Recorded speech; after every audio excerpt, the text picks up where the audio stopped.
বিশ্ববিদ্যালয়ের স্থান পরিবর্তন নিয়ে কর্তৃপক্ষকে আক্রমণ করলেন বালুরঘাটের বিধায়ক অশোক লাহিড়ী। বৃহস্পতিবার এই বিশ্ববিদ্যালয় পরিদর্শনে গিয়ে পরিকাঠামোগত সমস্যাগুলো তুলে ধরেন বিধায়ক। জানা গেছে, বছর কয়েক আগে দক্ষিণ দিনাজপুর বিশ্ববিদ্যালয় চালু হয়েছে, তবে নিজস্ব বিল্ডিং না থাকায় প্রথমে এটি বালুরঘাট শহরের চক ভবানী এলাকায় একটি ভাড়া বাড়িতে চলত। পরবর্তীতে আবার বালুরঘাট গার্লস কলেজে চলত বিশ্ববিদ্যালয়ের পঠন এবং কার্যালয়। এই মুহূর্তে সেই বিশ্ববিদ্যালয় আবার অস্থায়ীভাবে স্থানান্তর হয়েছে একটি বেসরকারি বিএড কলেজ বিল্ডিংয়ে। এদিন এই বিশ্ববিদ্যালয় পরিদর্শন করে একরাশ ক্ষোভ উগরে দেন বিধায়ক অশোক লাহিড়ী।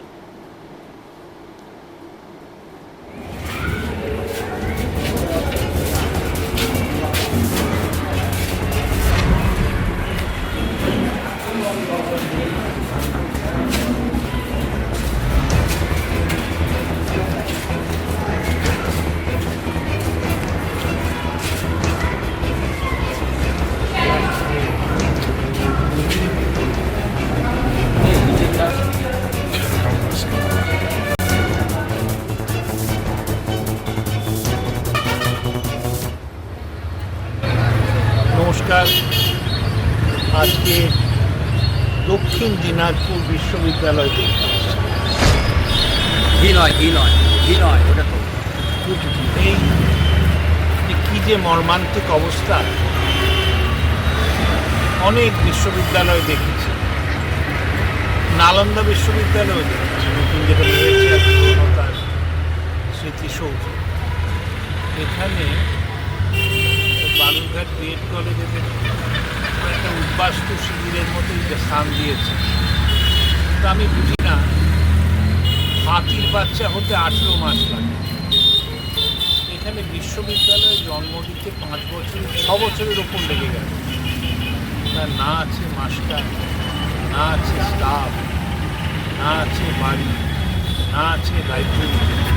আর এদিকে আবার ষড়যন্ত্র শুনছি এটাকে তুলে নিয়ে বালুরঘাটে গঙ্গারামপুরে নিয়ে। কেন আমার জেলার এই মানুষগুলোকে নিয়ে এই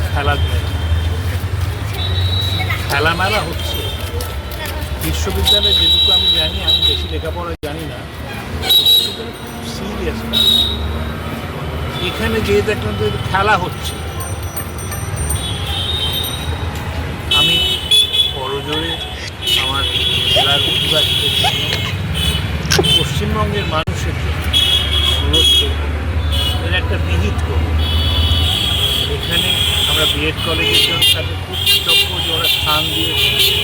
ভেতরে দিয়ে দেখুন কী দুরবস্থা, এটা তো অ্যাবান্ডন বিল্ডিং প্রায়, তার স্থান পেয়েছে। যখন এই শরণার্থীরা এসেছিল বাংলাদেশ থেকে, তারা যেখানে পেয়েছে সেখানে থাকতে হবে। বিশ্ববিদ্যালয়তেও সেই অবস্থা। বিশ্ববিদ্যালয়টাকে দেখে মনে হচ্ছে উদ্বাস্তু। আমি মুখ্যমন্ত্রী, শিক্ষামন্ত্রী এদের কাছে আবেদন করব, এই খেলা আর খেলবেন না, শিক্ষা নিয়ে খেলা করবেন না। বিশ্ববিদ্যালয় করার ক্ষমতা থাকে, পয়সা থাকে, অভিপ্রায় থাকে, তাহলে বিশ্ববিদ্যালয় খুলুন। নাহলে বিশ্ববিদ্যালয়ের নামে এই অভিনয় করবে।